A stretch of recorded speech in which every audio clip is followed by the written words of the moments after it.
지도자가 해야 할 사역, 지도자가 해야 할 사역이란 제목으로 말씀을 상고합니다. 지금 모세는 이제 그 이스라엘 백성들을 이제 이끌고 갈 지도자들과 그 사역을 다시 한번 정리를 해주고 있습니다. 왜냐하면 그동안 40년 동안 바로 모세가 이끌어왔고 또 모세를 도와서 아론과 그 아들들이 이제 제사장으로 그 제사를 집례했고 또 레위 지파를 또 구별해 가지고 그들로 하여금 이제 모든 그 영적인 사역을 배후에서 또 보조하도록 이렇게 했습니다. 이것이 하나님과 백성들 사이에서 꼭 필요한 사역이에요. 앞으로 가나안 땅에 들어가서도 이제 이 사역이 계속돼야 된다는 겁니다. 그런데 모세도 죽고 아론도 죽고 이제 세대 교체가, 지도자도 세대 교체가 되잖아요. 그러나 사람은 바뀌어도 하나님과 백성들 사이에서 일하는 이 사역은 그대로 진행된다는 거. 그래서 지도자들의 그 사역 원리를 세 가지로 정리를 했어요. 이 사역은 오늘도 마찬가지로 하나님의 교회에도 이 사역이 계속 진행되고 있어요. 지도자들을 통해서.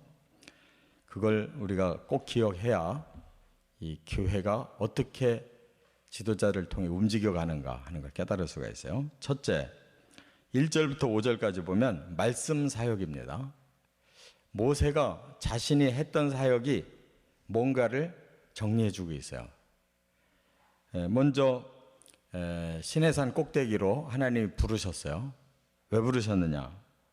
바로 말씀을 계시하기 위해서 부르셨죠.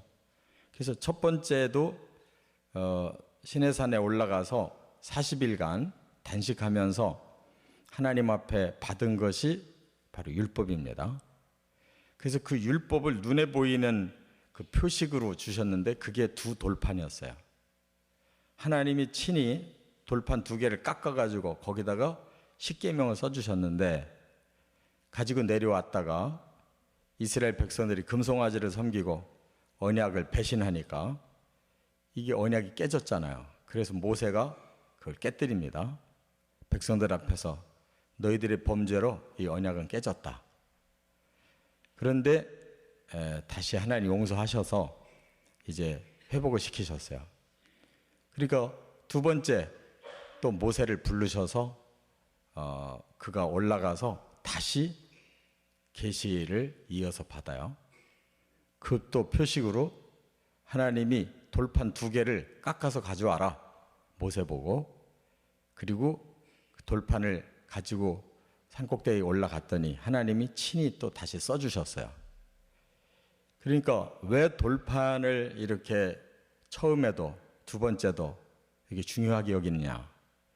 그게 바로 하나님이 주신 말씀이라는 것을 사람들이 눈으로 보게 하신 거예요. 그리고 워낙 그게 중요하니까 언약궤를 만들어서 성전의 제일 안쪽에 제일 중요한 그 하나님이 임재하는 곳에 그 언약궤 속에다가 넣어놓으라고 그랬어요. 그러니까 하나님의 공동체가 제일 중요한 사역이 뭐냐? 말씀 사역이에요. 말씀 사역이 뭐냐? 하나님의 말씀을 백성들에게 전해서 백성들이 말씀을 순종해 가는 것이 그게 신앙 공동체 또 개인의 신앙생활에서 제일 중요한 문제다. 그거예요. 그래서 우리가 교회 나와서 첫째로 해야 될 일이 뭐냐? 바로 하나님이 어떤 말씀을 주셨는지 배우고 오늘 하루를 그 말씀대로 살아가는 실천이 중요한 거예요. 이거 없이는 신앙생활이 안 되고 이거 없으면 교회가 존립할 수가 없어요. 그래서 말씀 사역을 잘 해야 된다는 것을 이제 모세가 다시 한번 강조하는 겁니다. 그러면 이제 모세가 없으면 앞으로 누가 말씀 사역하느냐? 이제 제사장들이 그것까지 맡아서 했어요. 그러나 그 제사장들의 사역으로는 부족해요. 그래서 하나님이 새롭게 주신 사람들이 선지자들이에요. 그 사람들은 오직 그때마다 필요하면 하나님이 그들에게 계시를 내려가지고 그들이 자기가 받은 계시만 전달하고 사라져요. 그래서 선지자는 필요할 때 하나님이 보내시고, 그리고는 계시가 끊어지면 없어요. 그래서 이제 엘리야가 그 선지자의 대표가 그 시대부터 아주 강렬한 그 선지자의 말씀 사역이 시작됩니다. 그래서 모세와 엘리야 두 사람이 바로 하나님 말씀의 대표예요. 두 번째는 여기 6절부터 9절까지 하나님이 또 지도자를 통해서 계속 하신 일이 뭐냐? 섬김 사역이에요. 이 섬김 사역이 바로 제사제도, 하나님과 백성 사이에 이 연결되는 이 제사제도, 거기서 죄를 씻고 하나님의 축복을 받고 할 수 있는 이 연결 사역이 바로 제사라는 거예요. 그것이 신약 시대에 와서 예배로 바뀌죠. 오늘 우리가 하고 있는 이 두 번째 사역이 예배예요. 이 예배가 없으면 신앙 공동체는 없어요. 이 예배를 통해서 하나님 만나고 우리가 하나님께 영광 돌리고 하나님 축복하시고 우리가 그 축복을 가지고 나가야지 되는 거예요. 근데 이 중간 다리 역할을 누가 하느냐? 바로 지도자가 하는 거예요. 그래서 아론을 세우고 아론의 자손들을 전부 제사장으로 하나님이 인정하셔서, 그래서 아론이 평생 하다가 죽게 되니까 그 다음에 세 번째 아들, 첫째, 둘째는 제사를 잘못 드리다가 죽었어요. 그래서 엘르앗을 세 번째 아들이 제사장의 대제사장의 그 대표권을 이어서 계속 내려갔어요. 그러니까 사람은 죽어도 사역은 계속된다는 거. 이 예배 사역은 지도자가 또 물러가면 다음 지도자가 와서 이 예배를 인도해야 돼요. 하나님 앞에 모든 성도들이 이 만남의 관계가 이어지도록 예배가 진행돼야 돼요. 예배 없는 교회는 죽은 교회. 와가지고 다른 사역들만 하다가 가면 그는 죽은 교회. 하나님 안 만나고 사람들끼리만 만나는 것은 교회가 아닙니다. 바로 그 일을 제사장들이, 아론의 후손들이 하면서 그들만으로 부족하니까 레위 지파를 하나님이 공식적으로 인정해서 그들이 보조를 하죠. 그걸 보고 여기 섬김 사역이라고 말하는 거예요.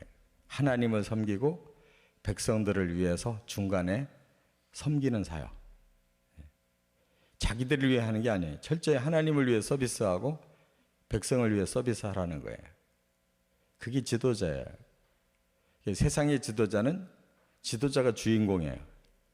교회의 지도자는 하나님과 성도가 주인공이 되고 중간에서 역할을 감당하는 그런 사역자일 뿐이에요. 그래서 지도자의 이름이 드러나고 지도자가 주인공 되는 교회는 위험한 교회예요. 거기는 하나님이 살아계시지를 못해요. 지도자는 중간에서 섬기는 사역하는 거예요. 꼭 깨달아야 됩니다. 끝으로 그래서 여기 레위 지파와 제사장들은 분깃이 없어요. 그리고 기업이 없다 그랬어요. 이 말은 뭐냐면 이 세상에서 먹고 살 그런 분깃과 기업을 하나님이 제사장과 레위인은 안 주셨다는 뜻이에요. 그 말은 하나님만을 위해서 생애를 살아라. 그리고 하나님이 먹고 살 것을 해결해 주시는 것으로 세상의 제도에서 구별시켰어요. 그걸 헌신자라고 그래요. 사역은 섬김 사역이고 그들은 하나님께 헌신한 사람들이에요. 그래서 하나님이 그들의 생애를 책임져 주신다 그 말이에요. 그래서 여호와가 그의 기업이다 그랬어요. 하나님이 책임져 주시는, 하나님에게서 모든 삶이 다 공급되는 이것이 헌신이다 하는 겁니다. 그 다음에 끝으로 세 번째가 또 하나 중요한 사역이 10절과 11절에 보면 중보기도 사역이에요. 기도 사역을 앞장서서 해야 되는 것이 지도자예요. 그래서 모세의 이 중보기도를 통해서 이스라엘이 용서도 받고 또 아론의 중보 사역 축복을 통해서 하나님이 이스라엘을 축복하시고 그래서 아론이 이 민수기 6장에 보면 아론에게 너는 백성들을 이렇게 축복해라 하고 축복의 문구를 아예 일러줬어요. 그러면 아론은 그대로 백성들 앞에 축복을 해요. 그러면 하나님이 그걸 시행하시겠다 그랬어요. 사람이 축복한 게 아니고 사람은 전달만 한 거예요. 축복은 하나님이 하시는 거예요. 그래서 목사님들이 예배 끝에 축도하는 것이 바로 그 정신이에요. 목사가 축복한 게 아니고 하나님이 하라는 대로 축복을 전했을 뿐이에요. 시행은 하나님이 하는 거고 성도들은 그걸 믿음으로 받아들이고 나가는 거예요. 하나님 축복을 주실 걸 믿고 나가는 거예요. 이게 중보기도 사역이에요. 예배를 잘 드려놓고 마지막에 축복기도는 속 빼놓고 싹 도망가는 사람은 예배 안 드린 사람이에요. 왜냐하면 하나님이 예배를 받으셨기 때문에 이제 하나님이 그 복을 너에게 주겠다고 그러는데 목사가 축도하는 거 그 다음에 사람 만나기 싫다고 도망가는 거 예배 정신이 없는 거죠.